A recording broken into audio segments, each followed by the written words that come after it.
Hello, and welcome to Trump's Castle channel. Today, the topic of the report is the Manhattan Supreme Court judge's order for former President Donald Trump to attend a video meeting where he will be instructed on how to comply with an order restricting him from using evidence to attack witnesses in his criminal case, amidst multiple legal problems and criminal investigations he is facing. Stay tuned for more updates on this ongoing legal battle and other breaking news. Don't forget to subscribe to our channel and hit the notification bell to stay up on date on all our latest videos. Former President Donald Trump was ordered by a Manhattan Supreme Court judge to submit to a meeting giving him instructions on how to comply with an order restricting him from using evidence in his criminal case to attack witnesses, reported the Associated Press on Thursday. Judge Juan Manuel Merchan scheduled the hybrid hearing, the former president on a TV screen, his lawyers and prosecutors in court, to go over the restrictions with Trump and to make clear that he risks being held in contempt if he violates them, reporter Michael R. Sasek. The case is continuing in court even as Trump's lawyers seek to have it moved to federal court. U.S. District Judge Alvin Hellerstein, who is considering the transfer request, issued an order this week setting paperwork deadlines and a hearing for late June. Merchan, still in charge while that drama plays out, agreed to instruct Trump on the rules by video, rather than in person, after a prosecutor reminded him last week that bringing Trump to court would present mammoth security and logistical challenges, said the report. Trump faces 34 charges of falsifying business records relating to an alleged hush payment to an adult film star, Stormy Daniels. The former president has denied doing anything illegal and has repeatedly attacked District Attorney Alvin Bragg, even posting an image of himself facing down Bragg while holding a baseball bat. He has also attacked Judge Merchan himself, accusing him baselessly of being biased.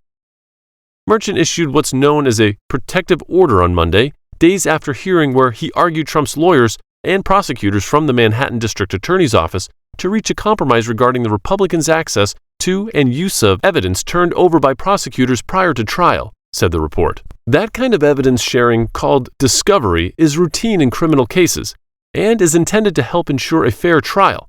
Prosecutors sought the order soon after Trump's arrest, citing that what they say is a history of making harassing, embarrassing, and threatening statements about people he's tangled with in legal disputes. This is one of several legal problems Trump is facing. He faces multiple other criminal investigations. He was also just found liable for $5 million in damages for sexual abuse and defamation against writer E. Jean Carroll, and may even be sued again for continuing to lie about her.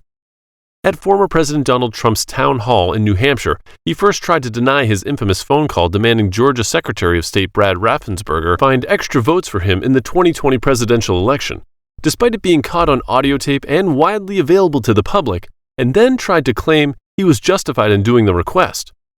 On Thursday evening, CNN anchor Caitlin Collins, who moderated the town hall, spoke to Raffensperger, who made it clear that Trump still has no bias to be casting doubt on the election results in Georgia. He had the facts from other investigators showing no proof of fraud in Georgia and called you, said Collins. You explained to him, again, the numbers. Do you believe he was strong-arming you to use your office to get him votes he did not earn from voters?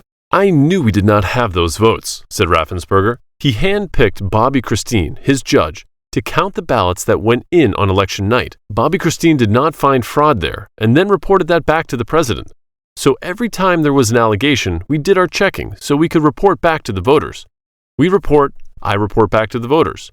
I want all the voters to understand we are going to have a fair and honest election, and that's my job to make sure that they have confidence in the results. What do you make of him saying he would make that same call today, despite the fact that the DA there has said charges could come this summer? Asked Collins.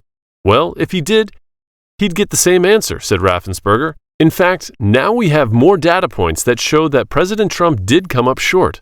See, what happened in Georgia, and I think it may have happened in other states, but in Georgia, we know 24,000 voters skipped the presidential race.